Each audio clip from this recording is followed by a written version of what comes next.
After a heatwave gripped parts of the United States and Canada for days last week, an international collective of scientists has published a report which says that the extreme heat would have been virtually impossible if it wasn't for the effects of climate change. The death toll in the US state of Oregon alone has topped 100, while the Canadian province of British Columbia saw hundreds more deaths than usual. People need to realise that heat waves are killers, and they are by far the deadliest extreme event. Heat preparation and preventing death during heat waves need to be a #1 priority for every city authority. The group of scientists estimated that last week's astonishing temperatures were a 1 in 1,000-year occurrence, but warned that if current greenhouse gas emissions continue, such an event could start happening every 5 to 10 years by the 2040s. The June heatwave was far beyond the norm for the Pacific Northwest, with the authors of the report suggesting 2 possible explanations. Either that a number of factors contributed to producing a very rare event made worse by climate change, or that climate change has altered the Earth's atmospheric conditions so that such heatwaves are more common than previously thought. The new research does not, however, come as a complete surprise. On a global level, climate change has made heatwaves more common, more extreme and longer lasting. This is the largest wildfire of the year in California, burning along the border with Nevada.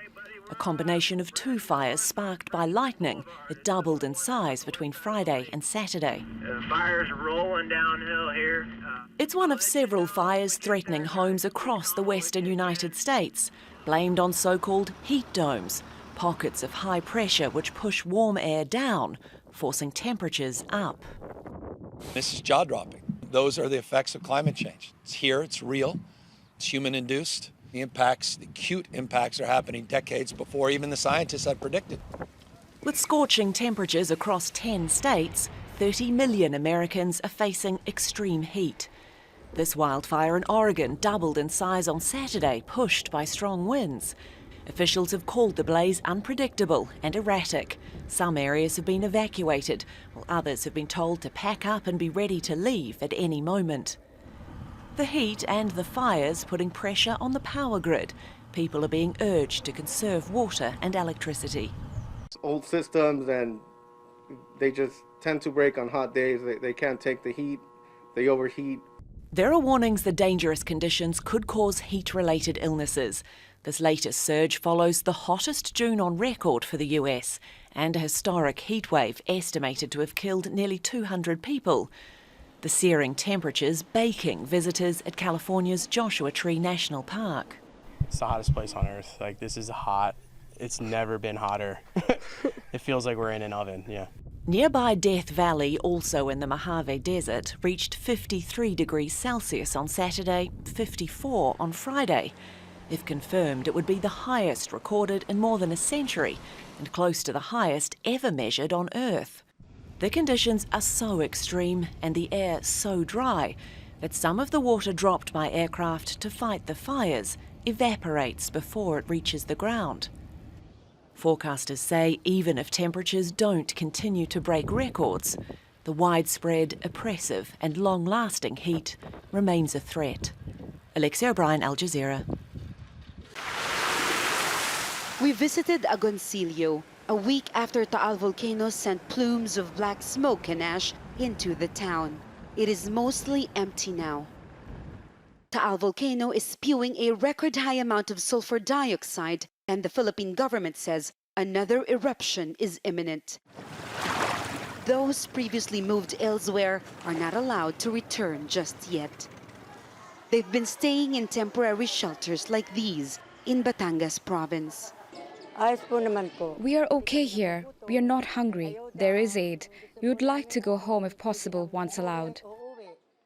The government has assured affected communities that assistance is being given and more aid will come in the coming days. But the threat of COVID-19 is a major concern here. We were here last week and there were more than 800 residents taking shelter here.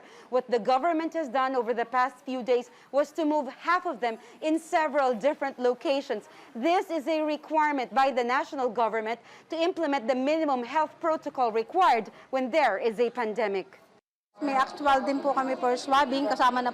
are identifying those for swabbing. We have our swabs here. We also check those who are pregnant. So far, we have 7 here. When Taal erupted last year, it displaced more than 100,000 people for weeks. It was followed by the global pandemic and the months-long lockdown that hurt businesses here, which are dependent on fishing and tourism. People here say they understand the threats they face, but they fear this could be a repeat of what happened last year. Jamela Alindogan, Al Jazeera, Taal, Batangas Province, Northern Philippines. New data is showing the world's largest tropical rainforest is shrinking fast. Scientists have for years been warning that the Amazon is disappearing at an alarming rate, especially in Brazil.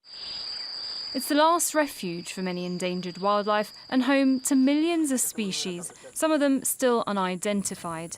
And now research shows that the deforestation of the Brazilian Amazon rose for the 4th consecutive month in June, hitting a record high. In the first 6 months of this year alone, it went up by 17%. More than 3,500 square kilometres of Amazon have been cleared already. That's almost 3 times the size of the city of Rio de Janeiro. Many blame the government. This continues to happen because of the government's environmental policy, encouraged by the National Congress. At April's climate change summit hosted by US President Joe Biden, Brazil's President Jair Bolsonaro pledged to eliminate the illegal logging of the Amazon in the next few years. I'm determined that we will achieve our climate neutrality by 2050, 10 years ahead of our previous target. But satellite imagery suggests otherwise. And environmentalists say since Bolsonaro took office in 2019, the destruction has been happening at a rapid rate, as institutions and legislations to protect the rainforest and its indigenous people are increasingly marginalised. Earlier this month, and after weeks of protests, Brazil's Supreme Court postponed a ruling backed by the farming sector that would limit recognition of indigenous lands. There's an attempt to pass laws in the National Congress with Bill 490 that takes away the territorial rights of indigenous people. It's a signal to loggers and illegal farmers on the rainforest grounds that are willing to commit crimes from the invasion of indigenous territories, deforestation and setting fires. Scientists say the protection of the Amazon is vital to curbing climate change because of the vast amount of greenhouse gases that the forest absorbs. June, however, had the biggest number of forest fires since 2007, and that's only a fraction of those seen annually during the peak of drought season in August and September. And now there are fears the worst is yet to come. Sarah Khairat, Al Jazeera. So a cord like this actually is 5,000 years old. I've seen the pyramid, I've seen the different kingdoms. It took thousands of years to create, but so fragile, it can be instantly killed. Which is why environmentalists are sounding the alarm about an oil deal between Israel and the United Arab Emirates that will soon see huge tankers deliver oil to Israel's southern port of Eilat from the UAE. Just one of these pipes actually, for some reason, pulling the oil into the water. Or if you have 1 minute. Happen. Yeah, 1 minute. Somebody did not close the valve, the automatic valve is not working, something technical. You're going to have here an oil spill, which can be thousands of liters. Eilat's coral reef extends for around 11 kilometres along this coast, and just over a kilometre of that falls under a protected nature reserve created to protect it and the marine life which flourishes around it. But it won't be able to protect it from the many oil tankers expected to pass through here under this deal, docking here, what we understand, what we're told, just around 300 metres away from the precious coral. Eilat's reef is special. The corals are known to withstand large ranges of changes in temperature, making them potentially crucial in the survival of our reefs in the future by transplanting them to less resistant areas. Eilat's Red Sea coast and its underwater life is also a major source of attraction for tourists. This mesmerizing underwater world, artificially sustained in the local aquarium for all to see, a reminder of how important it is to protect it in our natural waters. All this economy will die because tourists are coming for the sea. Tourists coming to see fish, to see the corals. And without this, there's no tourism. Why should people come to the desert? Shmulik Tagar is an environmentalist. He and other groups have petitioned the Supreme Court to stop this oil deal and say they're still waiting for a response. We approached the Israeli-owned Europe-Asia Pipeline Company for comment. They issued a statement saying they're committed to maintaining the safety of the residents and protecting the values of the environment, and that they operate using the latest equipment, meeting strict international standards. But that doesn't appear to convince anyone here. This oil deal is a catastrophe. It's for the Gulf of Eilat, the Gulf of Aqaba. We're talking about a place where 4 countries are living around it. We have Jordan, Saudi Arabia, Egypt, and Israel. All 4 countries living from tourism. Any potential oil spill here and the inevitable gradual pollution because of the increased flow of mega oil tankers will be felt by all. Stephanie Decker, Al Jazeera Eilat in southern Israel. What's left of the Champlain Towers in Surfside now lays in yet another devastating pile of rubble. The decision to demolish the remaining portion of the building came over fears the structure was unstable, potentially putting rescuers' lives in danger. Officials say it was a heartbreaking compromise, but they had little choice. To collapse an entire apartment building is a devastating decision, and the demolition was in no way a decision that I made lightly. Bringing the building down in a controlled manner was critical to expanding our scope of search. Truly, we could not continue without bringing this building down. Within hours of the demolition, crews were back on site, continuing their painstaking search for survivors. The priority now is digging a path through the fresh rubble to reach areas that have until now not been searched. The approach of Tropical Storm Elsa is now complicating rescue efforts. The weather system is likely to bring heavy winds and rain in the coming hours and days, another potential hazard in an already difficult situation. Residents should avoid any unnecessary travel, as strong winds and heavy rains may make driving hazardous. On Monday, more victims of the collapse were pulled from the rubble, but over 100 people remain unaccounted for. This is something that's very traumatic, so the mental health aspects are going to be very, very important, and this is something that is going to require long-term support. But I can tell you the support is there. Access to new parts of the building may bring renewed hope for those waiting for news of their loved ones, but it's been almost 2 weeks since the collapse. Officials say the oncoming storm may now skirt this area, meaning rescue efforts can continue undisturbed. The investigation into how this tragedy happened is still underway. Andy Gallagher, Al Jazeera, Surfside, Florida. Let's talk about China's Belt and Road Initiative.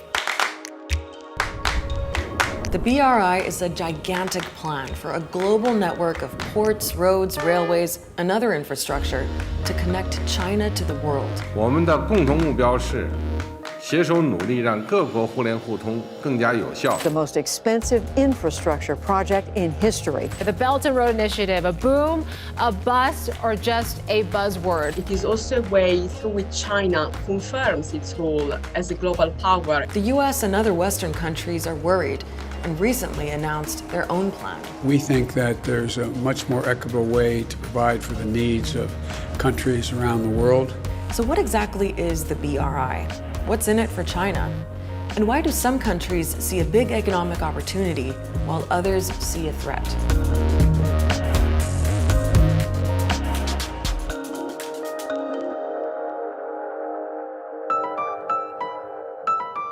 Think of the BRI as both a massive trade network and a political vision.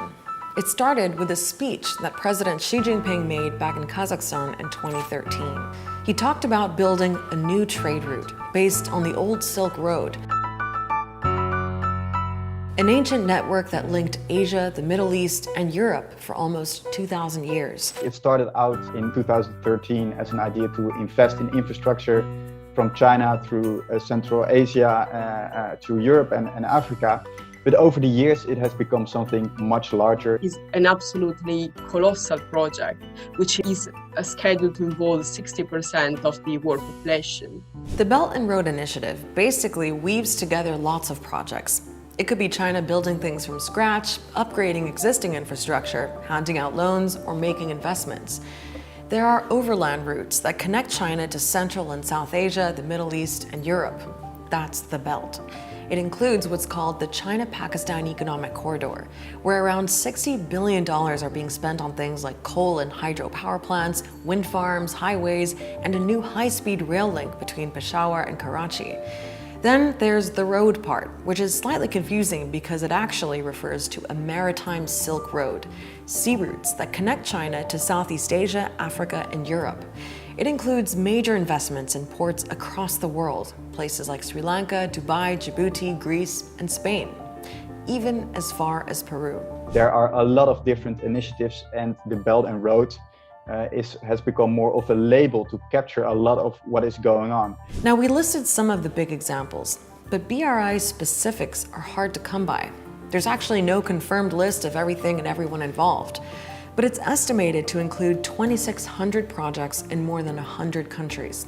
The World Bank reckons that China's BRI projects could lift more than 7 million people out of extreme poverty, and that transport projects could boost global trade by up to 6.2%. And of course, there are lots of countries eager to take China's money. Djibouti is one example. Its BRI projects include a major port, a new railway line to the Ethiopian capital, and a gas pipeline. China's put up around $14 billion in investments and loans for Djibouti between 2012 and 2020. But there are risks, like corruption, especially because there's so much secrecy surrounding most of these BRI deals. Unfortunately, a lot of these countries, it becomes a political situation where people are putting projects where it best suits them politically. Surprise, surprise, if you look down the list of projects and who is in power, you'll find that almost always there's a connection. So it's politicians making these deals. And there are plenty of examples of ordinary people losing out. Hambantota ඉපදිච්ච මිනිස්සුන්ගේ භූමිය සම්පූර්ණයෙන් අහිමි කරන වැඩපිළිවෙලක් මේ යන්නේ. Another thing to remember is that with all the talk of Chinese money funding these projects, it's often more accurate to say that it's actually Chinese loans. And that creates another risk, that some countries could be taking on too much debt. Remember Djibouti? It's facing what the World Bank calls debt distress. Its debt to China amounts to 70% of its GDP. And look at Sri Lanka.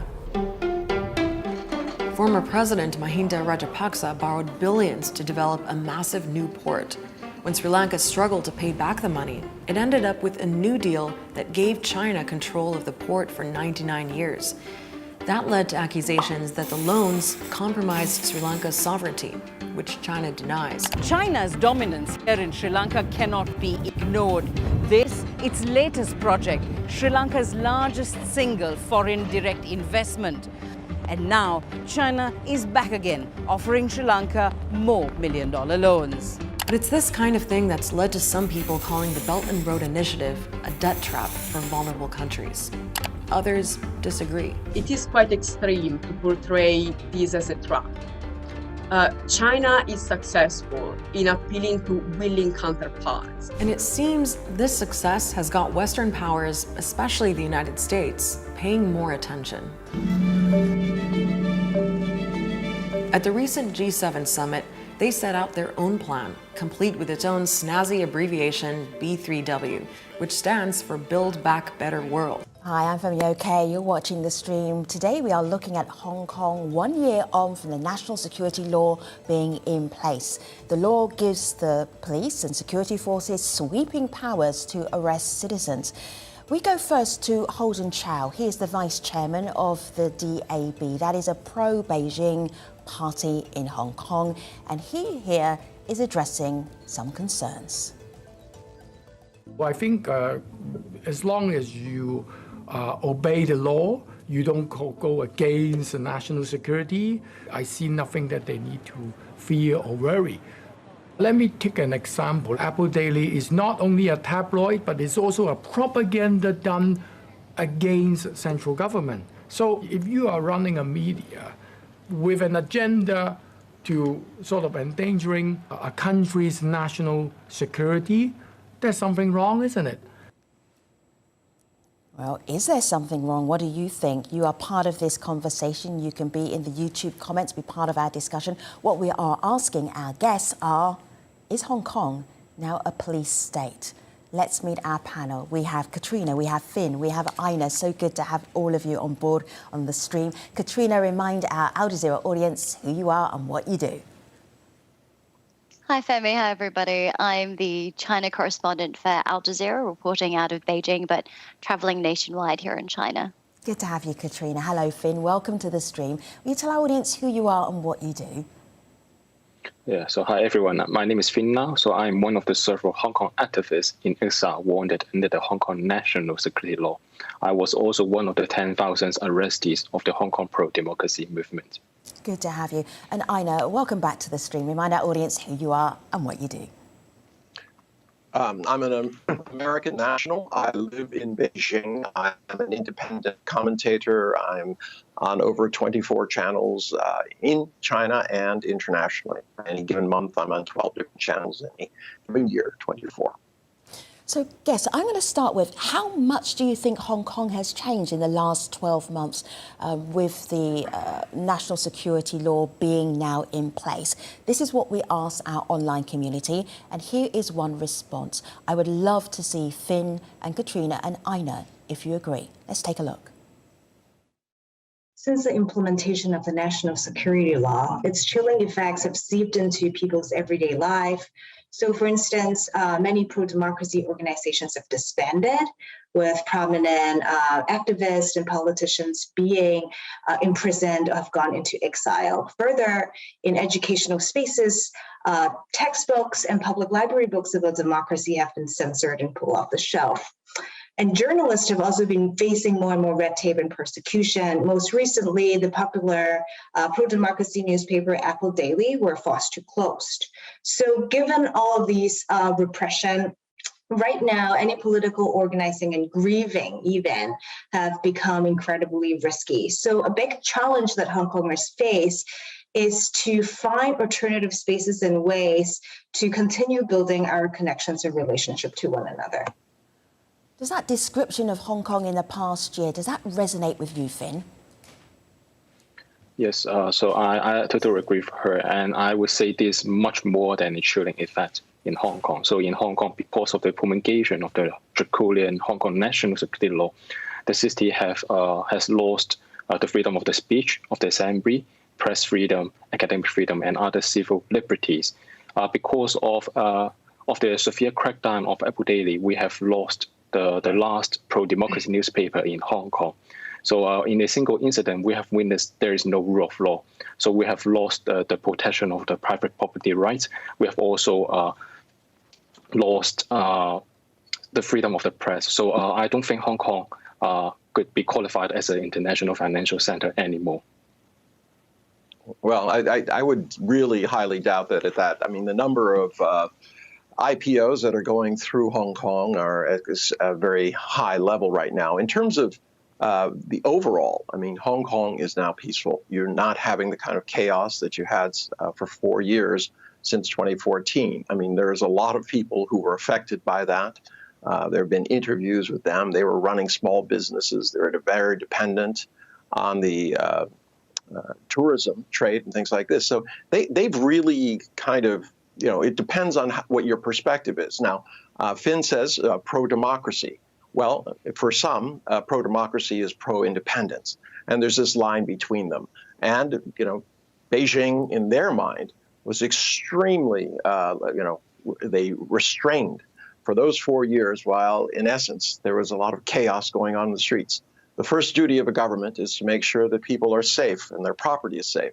The pro-democracy movement, some of them were peaceful, but there was a large contingent who decided to take matters into their own hands. They were beating people. They were really harming people. Everyone saw what happened. Well, the number of the IPO. Well, I respect what Ina's saying about the business community, and I do agree that it's about perspective, but I think also that there's more to democracy. That democracy is also about democratic values. And from a reporting perspective, I've been living in China for about 8 years now, and especially at about the beginning of that time, I was traveling between Beijing and Hong Kong. And I always noticed that there was a stark very stark contrast. Hong Kong was a place of vibrant discussion where people were allowed to dissent, where protest was a part of the culture, that journalists went there to cover protests, and the government, the police force helped to facilitate that. And dissent was normal. You didn't have to be brave to be able to be critical of the government. Here in Beijing, it's different. I mean, in mainland China, it's stark. There are no protests allowed. Dissent is only for the very brave or for people who are seen as not having much to lose. And I think the way that I see it is Beijing or mainland China is a place that people lower their voices. They whisper when they're being critical. Katrina, and Hong Kong, you're presenting a very Western view of this whole thing. I mean, the truth is that most Asian societies, and you're from Singapore, there is a high degree of value that is placed. I'm sorry? Oh, I'm sorry. Yes. I'm from Australia. Yeah, Australia. So guys, let me just spend time in Singapore and these other places. Let me just give you a visual, and then you can pass what you see and what I'm seeing. So this is July the 1st celebrations here on my laptop that mark the handing over of Hong Kong from the British back to China, and the difference in the crowds in 2003, 2019, and 2021. Finn, what's your explanation for this? So this is the direct result of the national security law. So for the last 20 years, we have the tradition of having the 1st of July march in Victoria Park and on Hong Kong Island. But because of the national security law, we don't have such a freedom in Hong Kong. We don't even have the right to have peaceful candlelight vigils in Hong Kong for the Tiananmen massacre. So I don't think the national security law is a tool that could promote the international status of the city. Instead of it is just destroying the city. So the number of the amount of IPO doesn't represent that, or doesn't mean that Hong Kong is qualified for being an international financial center. It's two different things. I'm just going to share this with you. Finn, wait a second. But Finn said originally that it somehow you've lost property rights and that there's this inference that Hong Kong was disappearing. I mean, I understand his perspective, but I would put a question to you, Finn. I said, where did you get all of these ideas? I mean, while the British were in Hong Kong after seizing it by force so they could sell drugs to China, where was the democracy then? I mean, it seems to be, to many in Beijing, that it was a kind of deliberate attempt, a poison pill by the departing British. Did you want Finn to actually answer that question that you posed to him? Go ahead, Finn. Yeah. So if you look at the history, especially those unclassified files from the Foreign and Commonwealth Office from the UK government, you could see that for the last 50 to 70 years, the UK government have been trying to introduce a democratic reform, comprehensive democracy reform to Hong Kong. But because of the military threat or pressure from Beijing, the British Hong Kong government could never Finn, you're introduce rewriting such history. There was no threat of armed military things until in the very beginning of the FCO file. So if I may, I'm just going to bring in some of our audience's views as well, so put them to you. Alex Chung says, Katrina, you take this one. If you've ever been to Hong Kong before, it's not even a shadow of its own self now. Quick response, Katrina, go ahead. I think when you look at the ability to speak out, the ability of people to express what they say is important or criticize the government, that's what made Hong Kong special as a part of Chinese territory. There's very few opportunities to do that elsewhere in China. So from that perspective, Hong Kong has completely transformed. It's seen people punished, activists, protesters, journalists, politicians, and people themselves are afraid. They're afraid to speak out. They're afraid to have an opinion which is different from the official narrative. And if they're not directly told or threatened or intimidated into silence, they are self-censoring because of it. And Ken Nan on YouTube says that Beijing can do whatever it wants. Aina, go ahead. Okay, so Katrina, you're based here in Beijing. We have this conversation on a fairly regular basis. We talk about the long-term situation. What is the duty of a government? It's to provide the first thing is to provide a safe place. If you're not safe in your home, if you're not safe in your business, in your schools, what's the point of all these theoretical things? The idea that a ballot box and a open market is the only way that you can run a country